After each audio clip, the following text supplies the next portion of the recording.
Selamat siang buat Bapak Ibu guru semuanya. Siang Bu. Waktunya sebentar karena pada saat ini ada sebentar kegiatan dari Ibu Rolia, yaitu untuk menyampaikan budaya positif yang perlu kita kembangkan di sekolah kita ini.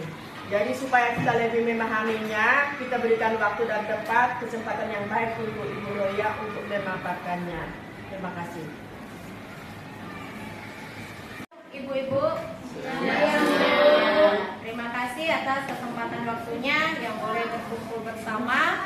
Di sini saya mengikuti guru penggerak angkatan 10 dan di sini sebagai tugas CGT mempresentasikan atau menyampaikan tentang diseminasi budaya positif di lingkungan sekolah kita ini. Nah, yang pertama saya ingin memaparkan tentang yang pertama perubahan paradigma belajar. Nah, bagaimana pemaparannya, pelaksanaannya di sekolah tentang perubahan paradigma belajar. Yang kedua tentang disiplin positif. Dan yang ketiga motivasi perilaku manusia. Dan yang keempat kebutuhan dasar manusia. Yang kelima posisi kontrol restitusi. Yang keenam keyakinan kelas. Dan yang ketujuh segitiga restitusi. Nah, yang pertama saya buat pertanyaan pemantik dulu. Apakah kita setuju atau tidak? Nah, yang pertama, hukuman dapat mendisiplinkan anak. Apakah kita setuju atau tidak? Setuju. Nah, ada lagi pendapat ibu-ibu? Setuju. Oke. Yang kedua, apakah kita setuju apa tidak pemberian hukuman dengan hal positif seperti membaca atau membersihkan halaman sekolah dapat meningkatkan disiplin anak? Setuju. Oke, yang ketiga, apakah kita setuju apa tidak memberi penghargaan dapat meningkatkan motivasi belajar anak? Oke, setuju. Nah, kita akan lihat bagaimana perubahannya. Yang pertama, perubahan paradigma. Kegiatan kepalan tangan. Kita ibaratkan mencontohkan kepalan tangan. Ada A dan B. Sobeklah, cari kertas kecil, tuliskan benda atau sesuatu yang sangat berharga untuk Anda. Letakkan di salah satu tangan Anda dan genggam benda atau sesuatu tersebut dengan segala daya. Buatlah sebuah kepalan. Teman Anda akan mencoba dengan sekuat tenaga dengan berbagai cara untuk meminta Anda memberikan benda tersebut. B. Bisa membujuk, mengancam, menghardik, merayu, menyuap, apa saja agar dapat membuka kepalan tangan Anda. Nah, bagaimana dengan kita kalau ada kertas yang berharga di tangan kita? Nah, sementara ada teman kita yang pingin itu, dia membuat secara segala cara, dirayu, dibujuk, dirampas supaya dia bisa mengambilnya. Bagaimana dengan kita? Apakah kita langsung kasih atau kita berikan atau bagaimana? Dipertahankan. Iya, oke nih, terima kasih, mempertahankan. Nah, yang lain? Oh, yang lain ada lagi? Mungkin merayu. Iya. Baik, kita akan lihat pemaparan yang selanjutnya. Perubahan paradigma teori kontrol atau teori pilihan ilusi kontrol. Yang pertama, ilusi guru mengontrol murid. Yang kedua, ilusi bahwa kritik dan membuat orang merasa bersalah dapat menguatkan karakter. Yang ketiga, ilusi bahwa semua penguatan positif, efektif, dan bermanfaat. Yang keempat, ilusi bahwa orang dewasa memiliki hak untuk memaksa. Nah, ilusi guru mengontrol murid.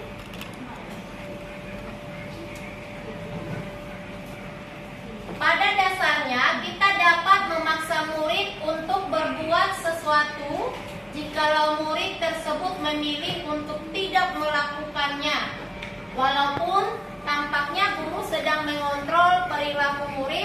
Hal demikian terjadi karena murid sedang mengizinkan dirinya dikontrol.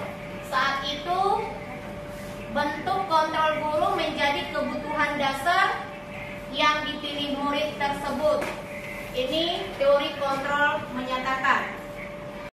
Penguatan positif atau bujukan adalah bentuk-bentuk kontrol. Segala usaha untuk mempengaruhi murid agar mengulangi suatu perilaku tertentu adalah suatu usaha untuk mengontrol murid tersebut.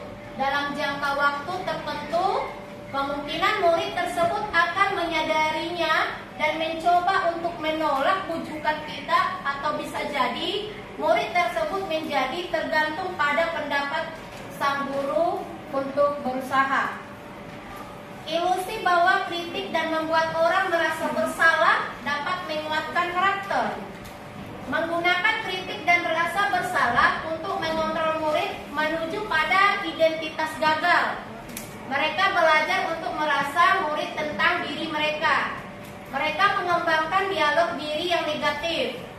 Kadang kalau sulit bagi guru untuk mengidentifikasi bahwa mereka sedang melakukan perilaku ini, karena seringkali guru cukup menggunakan suara halus untuk menyampaikan pesan negatif. Ilusi bahwa orang dewasa memiliki hak untuk memaksa.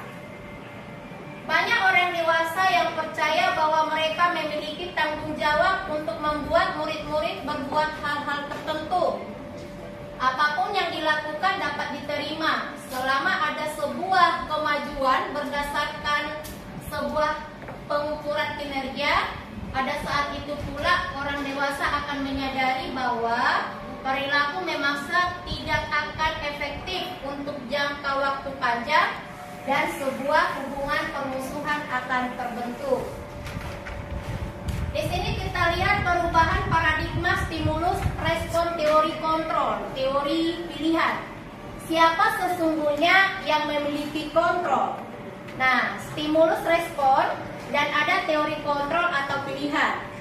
Nah, di sini kita lihat, kita coba mengubah orang supaya kalau teori kontrolnya kita berusaha memahami pandangan orang. Nah, berpandangan sama dengan kita. Teori kontrol lain tentang dunia. Stimulus respon, orang lain bisa mengontrol saya. Teori kontrolnya, Anda tidak bisa mengontrol orang lain. Stimulus respon pemaksaan ada pada saat bujukan gagal. Teori kontrol, kolaborasi dan konsensus menciptakan pilihan-pilihan baru. Nah, model berpikir menang atau kalah. Teori kontrolnya model berpikir menang. Kita coba akan lihat disiplin positif dan nilai-nilai kebajikan universal. Disiplin itu apa? Nah, kalau kita lihat di sini disiplin diri membuat orang menggali potensinya menuju sebuah tujuan apa yang dia hargai. Namun dalam budaya kita, makna kata disiplin telah berubah menjadi suatu yang dilakukan seseorang pada orang lain untuk mendapatkan kepatuhan. Kecenderungan umum adalah menghubungkan kata disiplin dengan ketidaknyamanan, bukan dengan apa yang kita hargai atau pencapaian suatu tujuan mulia. Kita lihat nilai-nilai kebajikan universal. Apa saja yang termasuk ke dalam nilai-nilai kebajikan universal? Nilai-nilai kebajikan adalah sifat-sifat positif manusia yang merupakan tujuan mulia yang ingin dicapai setiap individu. Nilai-nilai tersebut bersifat universal dan lintas bahasa, suku bangsa, agama maupun latar belakang. Nilai-nilai kebajikan yang ingin dicapai oleh setiap anak Indonesia kita kenal dengan profil pelajar Pancasila. Nah, isi dari profil pelajar Pancasila yang pertama, beriman, bertakwa kepada Tuhan Yang Maha Esa dan berakhlak mulia. Yang kedua ada mandiri, yang ketiga bernalar kritis, yang keempat berkebinekaan global, bergotong royong kreatif. Motivasi hukuman dan penghargaan restitusi. Yang pertama, teori motivasi perilaku manusia. Ada 3. Yang pertama, motivasi eksternal, yaitu untuk menghindari ketidaknyamanan atau hukuman. Apa yang akan terjadi apabila saya tidak melakukannya. Yang kedua, motivasi eksternal, untuk mendapat imbalan dari orang lain atau institusi. Apa yang akan saya dapatkan apabila saya melakukannya? Yang ketiga, motivasi internal atau tujuan disiplin positif, untuk menghargai diri sendiri. Saya akan menjadi orang yang seperti apa apabila saya melakukannya. Nah, kita perhatikan dihukum oleh penghargaan, bahwa penghargaan berlaku sama dengan hukuman, dalam arti meminta atau membujuk seseorang melakukan sesuatu untuk memenuhi suatu tujuan tertentu dari orang yang meminta atau membujuk. Dorongannya eksternal dan akan ada faktor ketergantungan. Beberapa dampak dari pemberian penghargaan.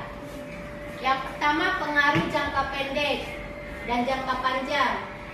Penghargaan menghukum, yaitu penghargaan mengurangi ketepatan, penghargaan tidak efektif, penghargaan merusak hubungan. Dihukum oleh penghargaan. Yang termasuk dihukum oleh penghargaan menurunkan kualitas. Penghargaan mematikan kreativitas. Penghargaan mengurangi motivasi intrinsik. Penghargaan jangka pendek dan jangka panjang. Penghargaan efektif jika kita menginginkan seseorang melakukan sesuatu yang kita inginkan dalam jangka waktu pendek. Yang kedua, jika kita menggunakan penghargaan lagi dan lagi, maka orang tersebut akan bergantung pada penghargaan yang diberikan serta kehilangan motivasi dari dalam. Yang ketiga, jika kita mendapatkan penghargaan untuk melakukan sesuatu yang baik, maka selain kita senantiasa berharap mendapatkan penghargaan tersebut, kita pun menjadi tidak menyadari tindakan baik yang kita lakukan. Penghargaan tidak efektif. Yang pertama, suatu penghargaan adalah suatu benda atau peristiwa yang diinginkan, yang dibuat dengan persyaratan hanya jika Anda melakukan hal ini, maka Anda akan mendapat penghargaan yang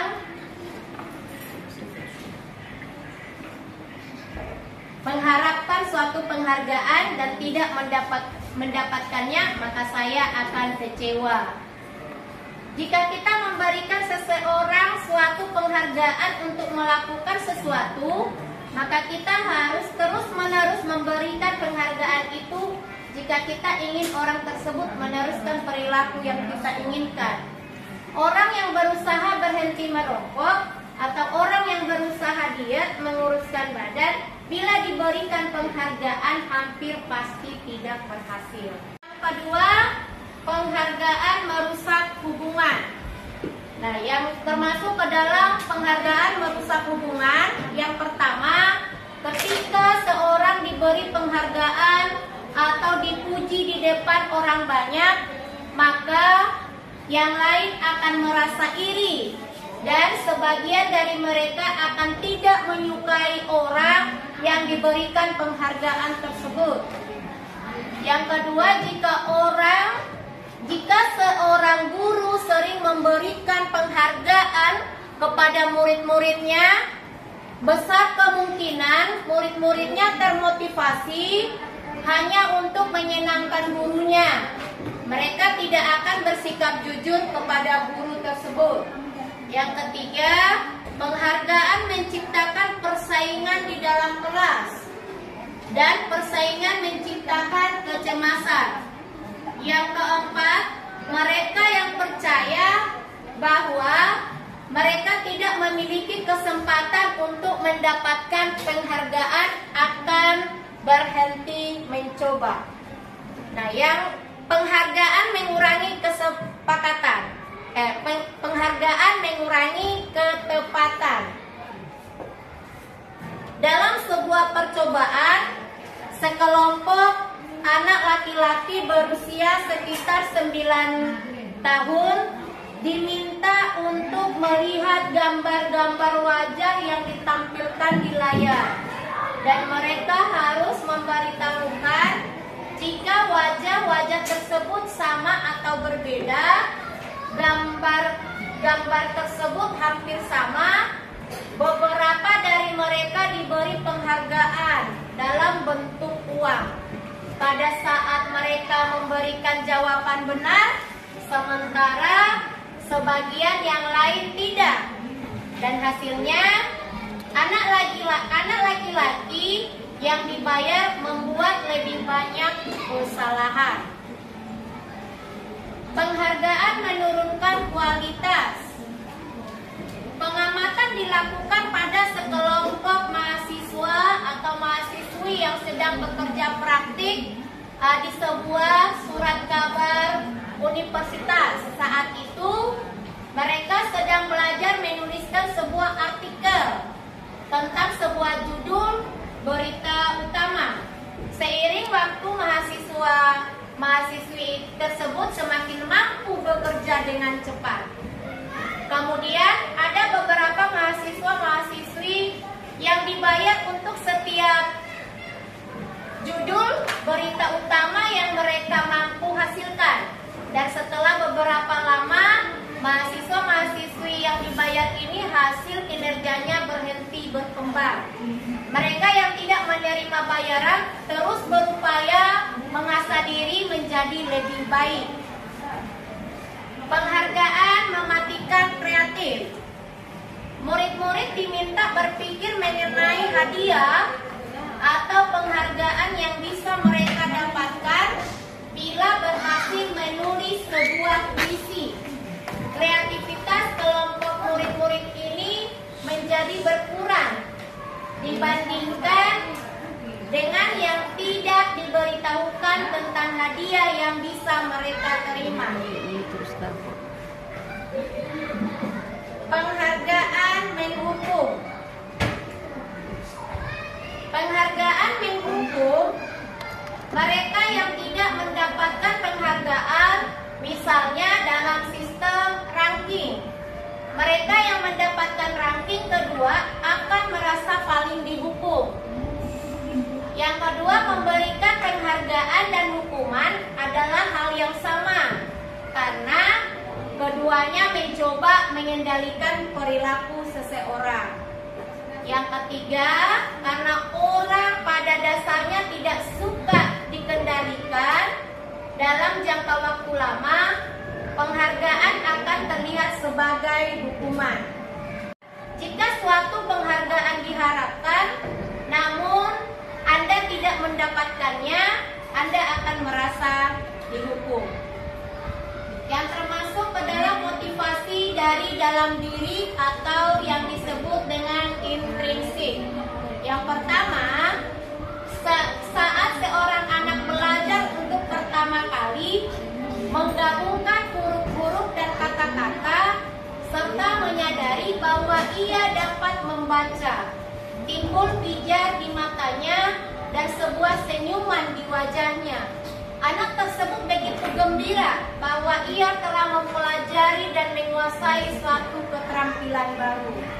Yang kedua, jika kita memberikan penghargaan kepada seorang anak pada saat dia sedang merasa bangga dengan pencapaiannya sendiri, maka kita akan mengambil kegembiraan yang saat itu sedang dirasakan secara alamiah.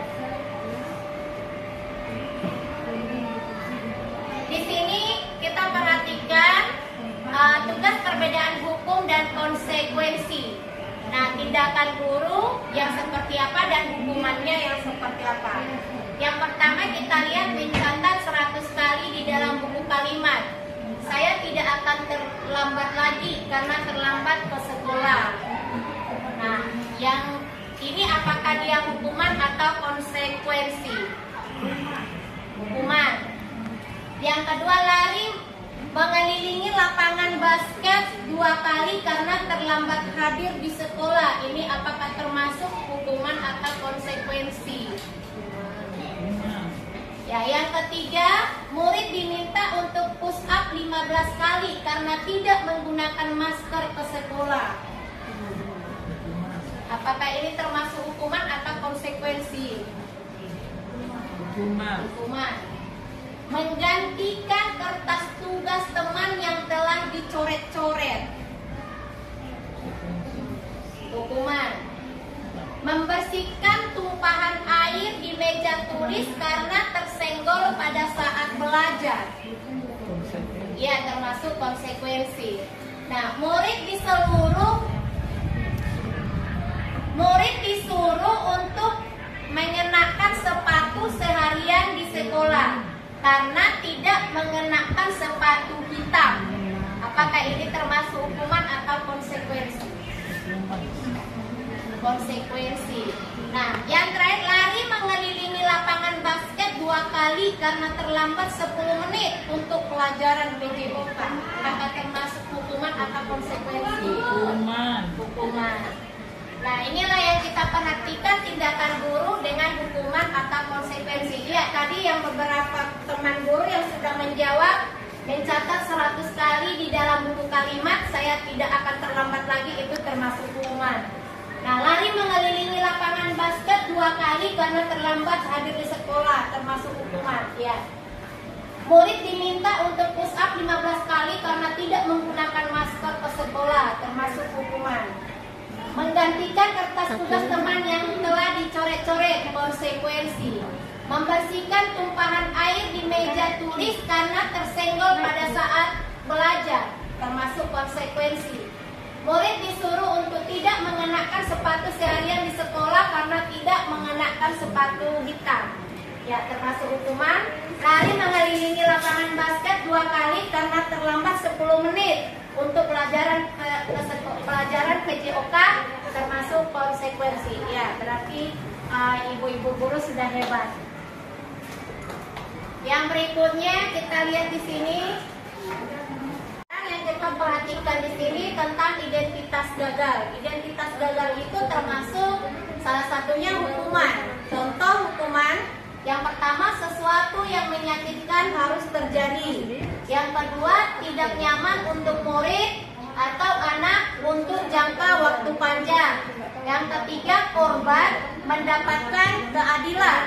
Yang keempat, murid atau anak akan tersakiti. Yang kelima, perilaku pasif agresif meningkat. Yang keenam, sistem tidak akan berjalan bila murid tidak takut. Yang ketujuh, berlaku hanya pada sebuah institusi, tidak berlanjut pada kehidupan nyata. Dan identitas sukses, ada disiplin. Nah, disiplinnya yang pertama ada konsekuensi dan restitusi. Nah, yang termasuk ke dalam konsekuensi, sesuatu harus terjadi. Yang kedua, tidak nyaman untuk murid atau anak untuk jangka waktu pendek. Nah, yang ketiga, korban bisa diabaikan. Yang berikutnya, murid atau anak dibuat tidak nyaman. Penguatan hanya bertahan dalam jangka waktu pendek, memerlukan monitoring dan supervisi terus-menerus dari guru, membantu penerapan mengikuti peraturan dalam masyarakat. Yang termasuk ke dalam restitusi. Yang pertama, restitusi merupakan pilihan. Yang kedua, menguatkan untuk murid atau anak dalam jangka waktu panjang. Yang ketiga, korban mendapatkan ganti. Yang keempat, murid dan anak mendapatkan penguatan. Yang kelima, masalah terpecahkan. Yang keenam, murid belajar bertanggung jawab untuk perilakunya. Yang berikutnya, fokus pada pemecahan masalah dalam jangka waktu panjang. Sekarang ada kebutuhan dasar manusia. Kebutuhan dasar manusia ada 5. Yang pertama, bertahan hidup. Yang kedua, kasih sayang dan rasa diterima. Yang ketiga, penguasaan. Yang keempat, kebebasan. Yang kelima, kesenangan. Nah, kita lihat di sini kebutuhan bertahan hidup.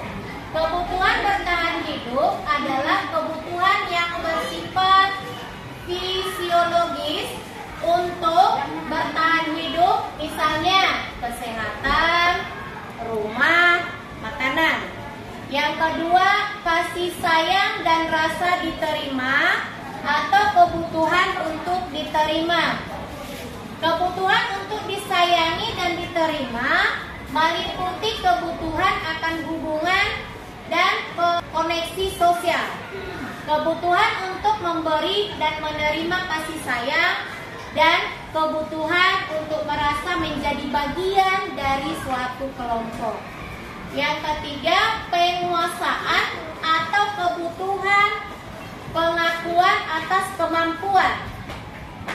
Kebutuhan ini berhubungan dengan kekuatan untuk mencapai sesuatu, menjadi kompeten, menjadi terampil, diakui atas prestasi dan keterampilan kita, didengarkan dan dimiliki rasa harga diri.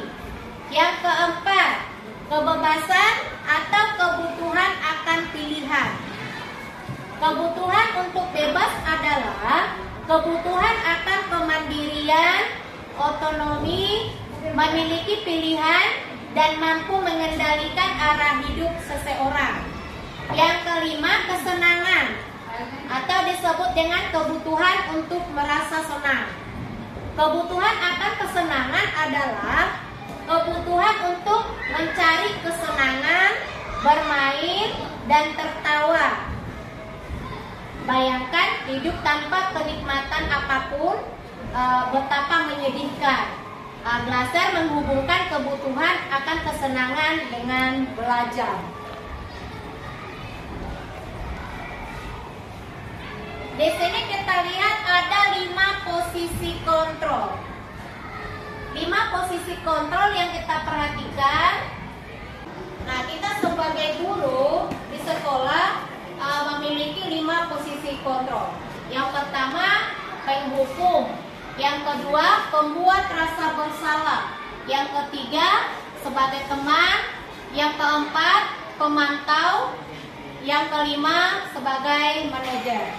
Nah, jika kita seorang guru yang melakukan penghukum, nah, guru berbuat menghardik, menunjuk-nunjuk, menyakiti, menyindir. Nah, jika kita membuat rasa bersalah, contohnya berceramah dan mengatakan seharusnya ibu kecewa. Nah, jika kita seorang guru sebagai teman, nah, contohnya membuat alasan-alasan untuk muridnya.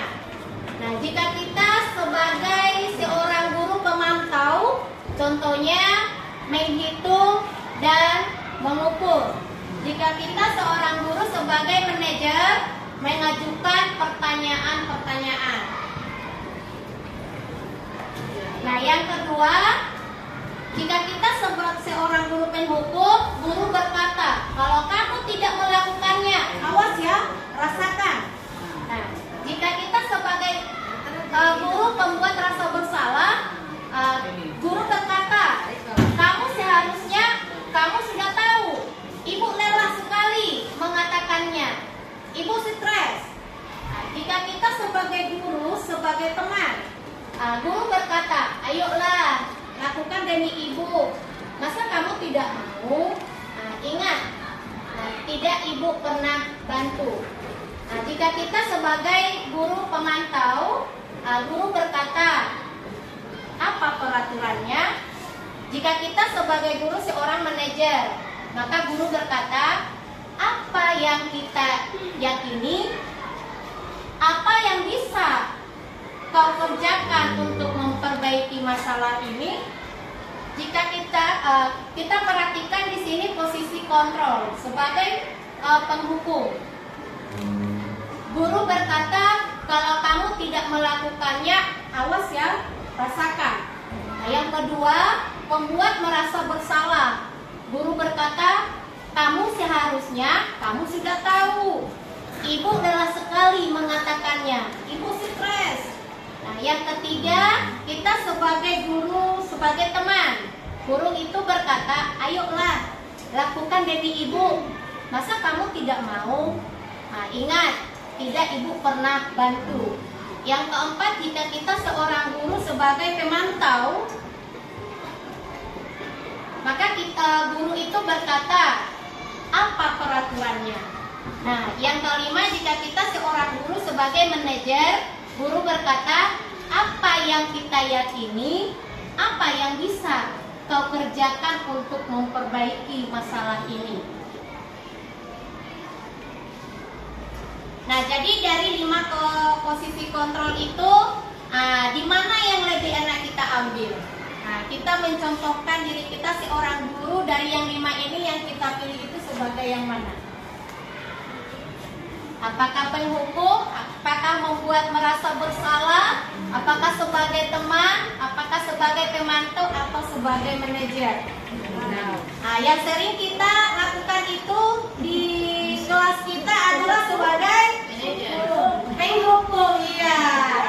Roya juga sering lakukan itu di kelas sebagai penghukum. Tapi setelah kita mempelajarinya tadi, kita lihat tadi yang lebih bagus itu kita seorang guru itu sebagai apa? Pemantau. Manajer. Iya, sebagai manajer. Ya, tergantung kita lihat ke situasi si anak. Nah, yang berikutnya, kita lihat dulu, kita ibaratkan sebagai contoh. Nah, pertanyaan-pertanyaan yang bisa kita lihat, saya kecewa sekali dengan kamu. Nah, ini yang mengatakan siapa? Ini adalah pembuat orang yang merasa bersalah. Nah, pertanyaan yang kedua, kamu tidak pernah benar melakukannya. Siapa yang mengatakannya? Adalah penghukum. Berarti penghukum itu tadi siapa? Nah, ayolah lakukan demi ibu atau bapak. Siapa yang mengatakan itu? Nah, yang menyatakan itu berarti kita sebagai guru adalah teman. Nah, kalau pertanyaannya apakah kamu mau mendapatkan stiker bintang hari ini? Berarti siapa yang mengatakannya? Kita sebagai guru adalah pemantau. Bagaimana kamu bisa menyelesaikan masalah ini? Berarti kita sebagai guru, sebagai manajer. Nah, yang terakhir, kamu selalu yang paling terakhir. Kamu selalu yang paling terakhir. Berarti kita sebagai guru, penghukum, termasuk ke dalam penghukum. Mengapa tidak peraturan saja? Nah, ibu-ibu, selama ini kan kita selalu membuat peraturan kelas. Alangkah baiknya kita mengubahnya menjadi keyakinan kelas. Dalam pembentukan keyakinan kelas atau sekolah. Nah, yang pertama, keyakinan kelas bersifat lebih abstrak daripada peraturan yang lebih rinci dan konkret. Yang kedua, keyakinan kelas berupa pertanyaan-pertanyaan universal. Yang ketiga, pernyataan keyakinan kelas senantiasa dibuat dalam bentuk positif. Yang keempat, keyakinan kelas hendaknya tidak terlalu banyak sehingga mudah diingat dan dipahami oleh semua warga kelas. Yang kelima, keyakinan kelas sebaiknya sesuatu yang dapat diterapkan di lingkungan tersebut. Yang keenam, semua warga kelas hendaknya ikut berkontribusi dalam pembentukan keyakinan kelas lewat kegiatan curah pendapat. Yang ketujuh, bersedia meninjau kembali keyakinan kelas dari waktu ke waktu. Keyakinan kelas. Nah, yang pertama sekali peraturan kelas. Dari peraturan kelas akan keyakinan kelas. Nah, dari keyakinan kelas maka akan mengubah menjadi lingkungan yang positif.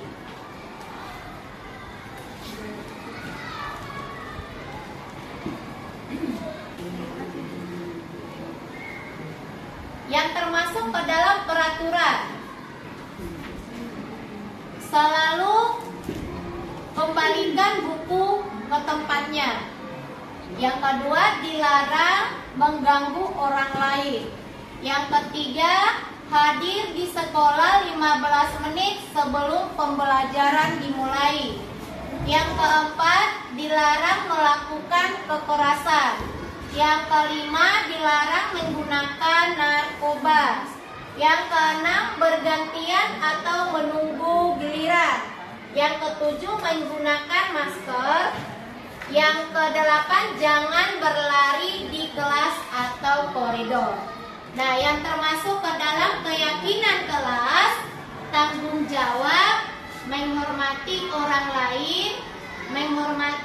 lain, berkomitmen, keselamatan, menghormati orang lain, kesehatan, menghormati orang lain atau bersabar, kesehatan, keselamatan. Kalau jangan berlari di kelas, itu keyakinan kelas itu keselamatan, keamanan. Selanjutnya, segitiga restitusi. Segitiga restitusi yang termasuk yang pertama menstabilkan identitas, yang kedua validasi kebutuhan, yang ketiga menanyakan keyakinan.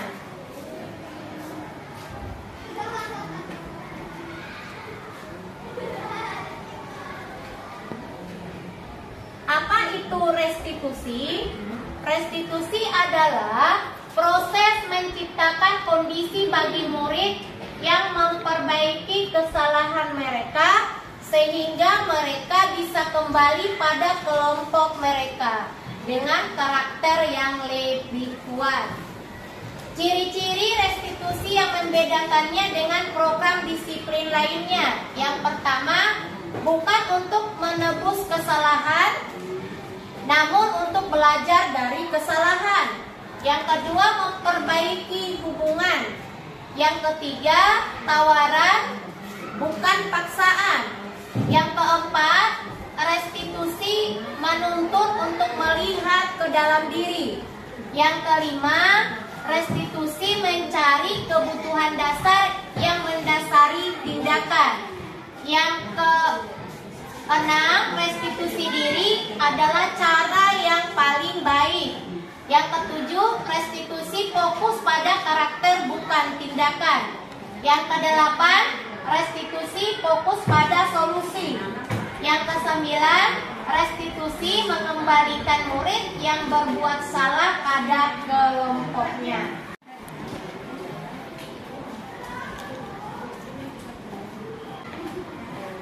Nah, dari yang kita pelajari hari ini, yang saya sampaikan kesimpulannya, yang pertama, di dalam menerapkan disiplin positif, hendaknya guru dalam posisi among atau yang disebut dengan menuntun, sesuai dengan filosofi Ki Hajar Dewantara. Yang kedua, dalam menyelesaikan kasus murid yang berkaitan dengan pelanggaran disiplin positif, hendaknya menggunakan segitiga restitusi.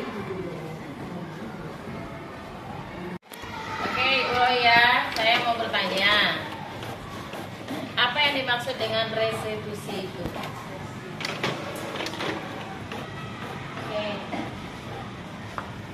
Ya baik, terima kasih untuk pertanyaannya Bu Penny. Nah, restitusi itu adalah kita sebagai guru mampu menyelesaikan masalah anak yang ada sehingga dia bisa mengubah dirinya menjadi yang lebih baik. Ya, demikian untuk pemaparan saya tentang budaya positif. Ya, kita harapkan semua kita guru mampu untuk melakukannya dengan baik dan kita saling kerjasama supaya sekolah kita semakin berkembang. Terima kasih.